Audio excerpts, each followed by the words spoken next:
Hey guys, it's the Wayward Sister here, and today I'm reading another creepypasta. This one I didn't write myself, unlike the last one. It's from the r/no sleep page on Reddit by the user Travis Burt. I think that's how to pronounce it.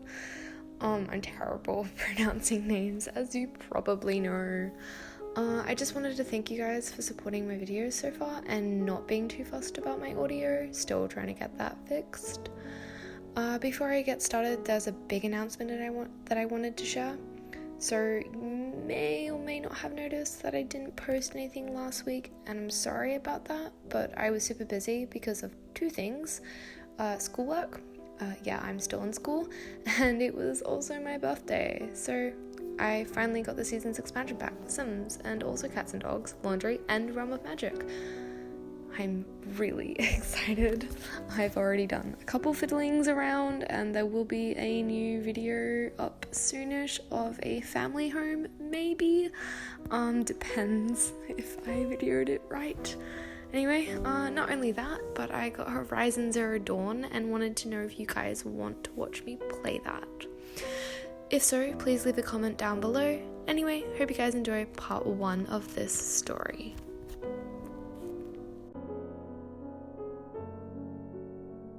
I've been involved with water search and rescue for 12 years now. I've seen a lot of upsetting things and even unexplainable things in my time, but those pale in comparison to what I saw recently. Water search and rescue is often a depressing job. When someone gets lost in a forest, they can still be found alive days later, but when we get a call, it's almost always body recovery. People don't last long in the water. I can't tell you exactly where, but I live in a northern territory known for its water sports. Fishing, kayaking, diving, whatever it is, our waters probably have a solid reputation for it. Despite that, this area isn't some kind of resort. The waters here are cold and oftentimes vicious. Search and rescue operations here can be grueling and not many stick with it. There are a few older guys who have been doing it longer than me, but I am one of the most experienced around. Like I said before, this job is more body recovery than anything, especially here. We save more live moose from the water than live humans.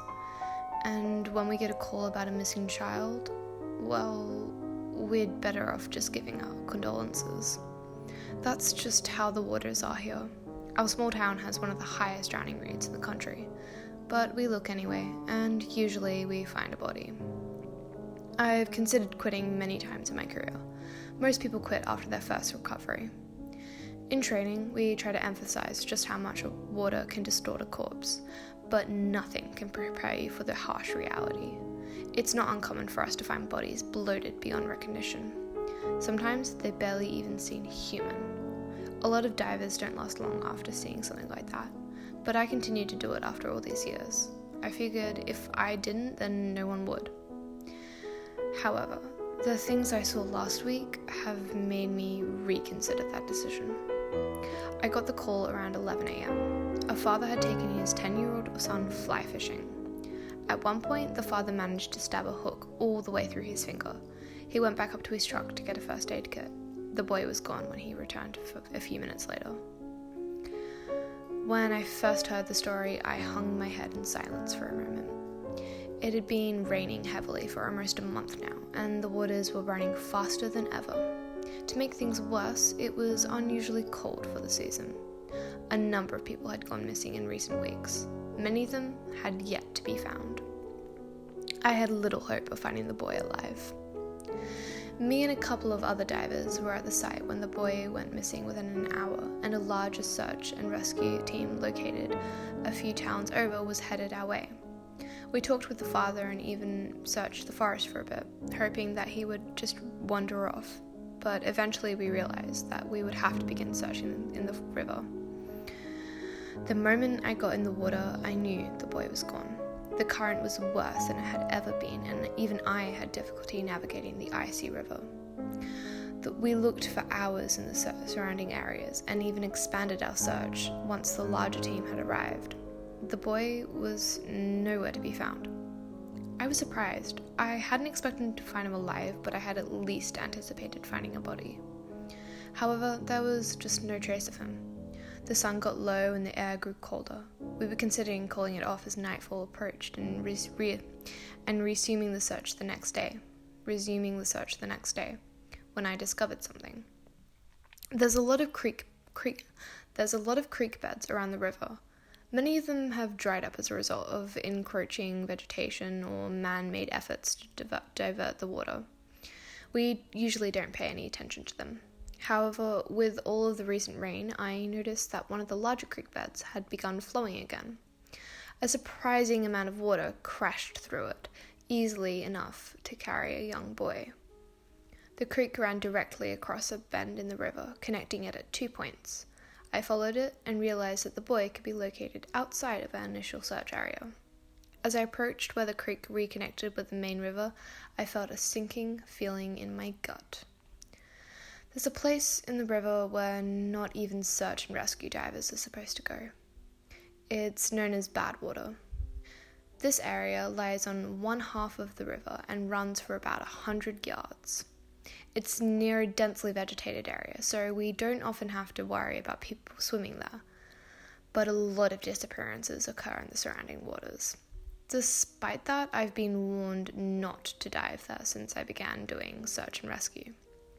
Supposedly, the undercurrent is so strong that even the most experienced swimmer would be swept away in an instant. Don't go near bad water. It was a mantra of the older divers. The creek ended exactly in the center of the Badwater region. As I reached it, I stopped and chewed my lip thoughtfully. If I went back and reported this to the other divers, they would tell me to let it go. They wouldn't let me dive there. But deep down, I felt like the boy's body must be tangled up in some weeds nearby. If only I could find it. I hated the idea of that kid being stuck down there, slowly bloating and rotting away while his parents sat at home wondering where their boy had gone. Badwater didn't seem to be that bad. I'd seen rougher waters before, but I knew looks could be deceiving. Just below the surface, it could be flowing faster than I ever imagined, and I'd be swept away in an instant. Besides, I wasn't supposed to dive alone. I almost turned back, but something made me stay. I stared into the river for a moment, thinking about the boy. Then I put on my gear and dropped into the icy waters. The first thing I noticed was that the current actually seemed pretty weak. As a matter of fact, it was weaker than the rest of the river. The water was extremely deep there, and I could see only blackness below as I dove. I kicked deeper and deeper, thinking that the current might pick up lower down, but the opposite seemed to be true. The water was almost completely still. I went even deeper until finally green shapes began to materialize in front of me. I thought I'd finally reach a bed of weeds, but as I kicked lower, the truth came into full view. I felt vomit come up at the sight, an odd and dangerous sensation when you're wearing a scuba mask. Countless arms stuck up from the ground below. I thought I had come upon a trove of bodies, but the disgusting reality became even more apparent only a moment later. The arms grew directly into the ground. They even had roots that spread out from their base. It was as if someone had cut off hundreds of arms at the shoulder and planted them there. They were green, and I watched as they clutched at the water around them. They varied in size and seemingly age.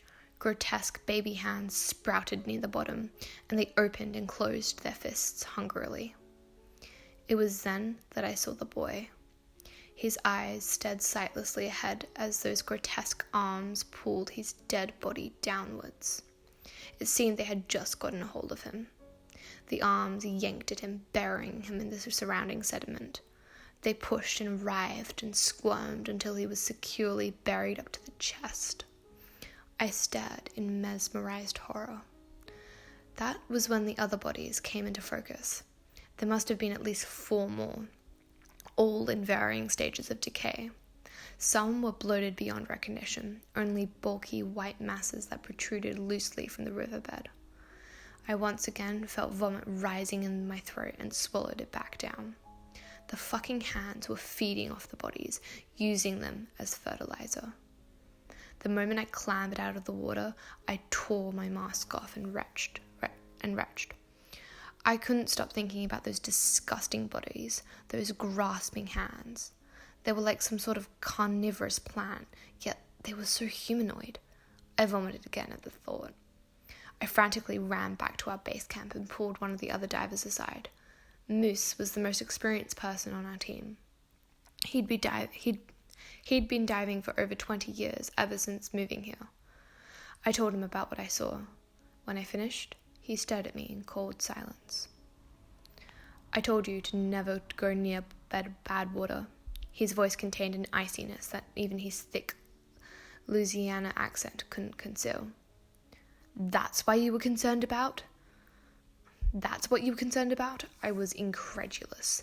He placed a hand on my shoulder and squeezed tightly. Don't tell anyone else about this. If the others find out you went into bad water.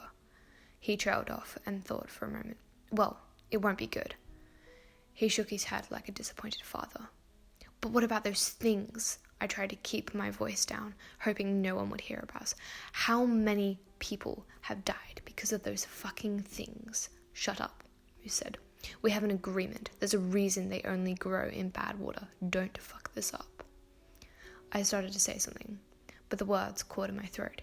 He was keeping something from me. He sighed, and I saw something like sadness behind his eyes. Sometimes you have to decide between lesser and greater evils. Even the best possible decisions can still keep you up at night. He went silent for a moment and only stared at me. Don't tell anyone about this. Maybe one day you'll understand. He walked away after that and called off the day's search. Despite what I'd told him, we continued to search for the next 2 days. By the third day, we called it off completely and gave our condolences to the family. I don't know what the fuck is happening. Moose has been acting different towards me ever since. There's an iciness to him. But every now and then, he'll shoot me a knowing glance, like we're in on some secret together. I noticed the other older divers acting strangely too. What did he mean by agreement? What the fuck were those arm things? I'm considering quitting and moving away from here. I can't live with the knowledge that those things are down there, slowly feeding off the body of a young boy among countless others.